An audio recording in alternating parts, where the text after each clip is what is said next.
I'm not ashamed to say I suffer from both severe ADHD and crippling anxiety. And I'm not even going to underplay it for you because it's been pretty intense managing both at medical school and more recently whilst doing my PhD. But I wouldn't have it any other way because I've become an expert in both ADHD and anxiety and can share my lessons with you. ADHD and generalized anxiety disorder are distinct conditions, but they often occur together. According to one US Center for Disease Control study, 64% of patients with ADHD had at least one other mental health disorder, and 33% of these had some form of anxiety disorder. Anxiety and ADHD not only occur together, but they share a spectrum of symptoms, including difficulty concentrating, restlessness, distractibility, emotional instability, and even sleep issues. So it's no surprise that anxiety can mask ADHD symptoms and delay a diagnosis of ADHD, and this is also the other way around. It's why it's so important to distinguish between these conditions so you can get the right treatment that you need. In this video, I'm going to share the 5 ways I've managed to master my anxiety and ADHD symptoms and separate them from one another. I really hope this gives you some insights into your own condition. Make sure you subscribe for more, and let's get right into it. Now, the first compelling way I like to separate my ADHD symptoms from my anxiety is by respecting differences in their cardinal symptoms. It's important to appreciate that ADHD is characterized by a developmental impairment in the brain's executive functioning regions. And this tends to lead to a lack of inhibitory control, leading to inattention, a lack of focus, hyperactivity, impulsivity, as well as working memory issues, and most importantly, a lack of cognitive flexibility. Anxiety, on the other hand, is very much characterized by excessive and uncontrollable worry.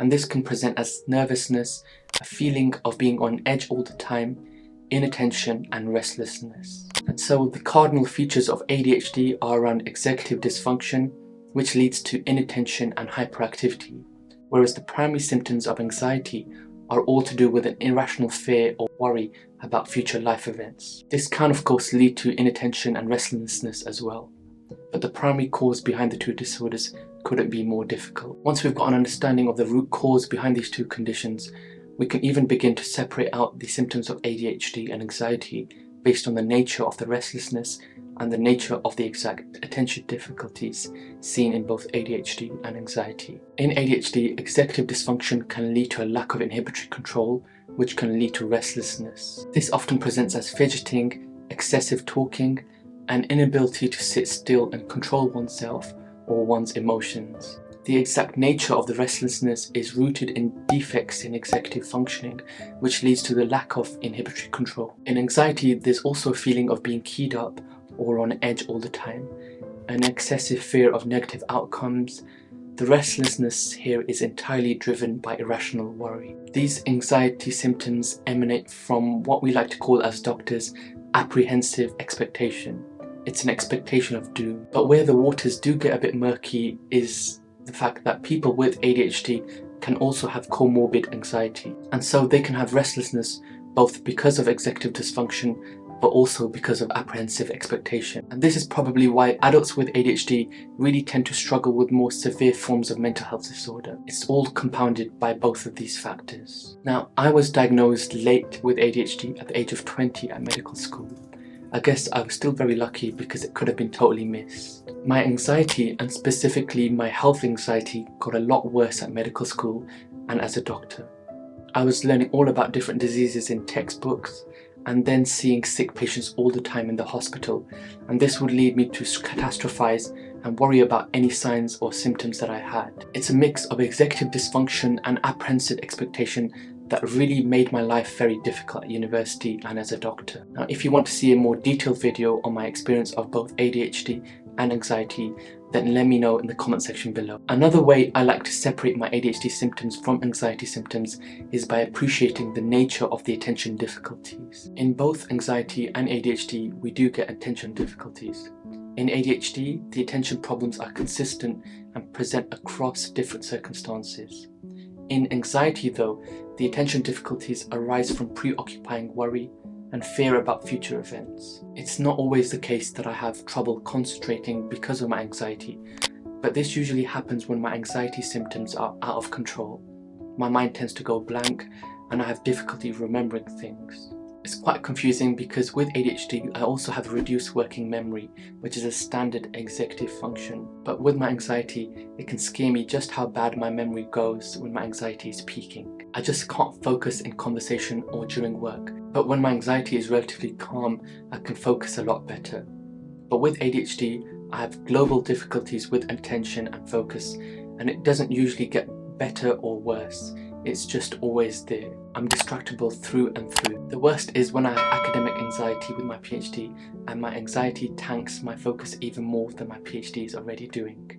And this is why a key part of my strategy to study effectively and focus is also managing my anxiety. When I'm feeling overwhelmed, I just procrastinate hard and can't focus on any work. It's why I set myself only 3 things to accomplish in my day, so I end my day on a positive. One other way ADHD differs from anxiety is when we appreciate the natural life course of the disorders. ADHD is a neurodevelopmental disorder, meaning it's always present right from childhood. The majority of ADHD diagnoses are made in school settings at the ages of 3 and 7, where the structured environment makes it easier to diagnose ADHD. ADHD does, however, persist into adulthood in around a quarter of children. The majority of adults with ADHD, though, remain undiagnosed throughout their lives. And this is especially the case for women who tend to have inattentive type ADHD, which doesn't have as noticeable behavioural cues. The key thing is that children with ADHD don't just outgrow it. It continues to impact children throughout their adult lives. With anxiety, the life course of the disorder tends to be a bit different, generally speaking. Anxiety can happen at any age, and its intensity changes throughout the course of someone's life. ADHD doesn't normally present in young children. Either that or we're really bad at diagnosing it. Different life events can cause anxiety to worsen or get better. It's very responsive to what's going on in someone's life. One thing that's for sure though is that both ADHD and anxiety can get worse if they're not treated, and the earlier they're treated, the better. Now, the last and most important way to differentiate between ADHD and anxiety is the presence of physical symptoms. ADHD is limited to its impact on executive dysfunction, which leads to inattention, hyperactivity, and impulsivity. There aren't really any obvious physical symptoms caused by ADHD, whereas anxiety is very much a multi-system disorder. Patients with ADHD have what we like to call in medicine somatic complaints. Constant worry and stress can cause very physical manifestations of anxiety, and this tends to be because the body is in sympathetic overdrive. Sympathetic overstimulation because of a constant stress response can lead to physical symptoms like palpitations, shortness of breath, stomach complaints, headaches, as well as so many other symptoms. So on the one hand, I can get physical symptoms when my anxiety is out of control, but my ADHD doesn't necessarily play into this. It might make my anxiety worse, but it's not the cause behind the physical symptoms. ADHD and anxiety are comorbid conditions, meaning they very often occur together.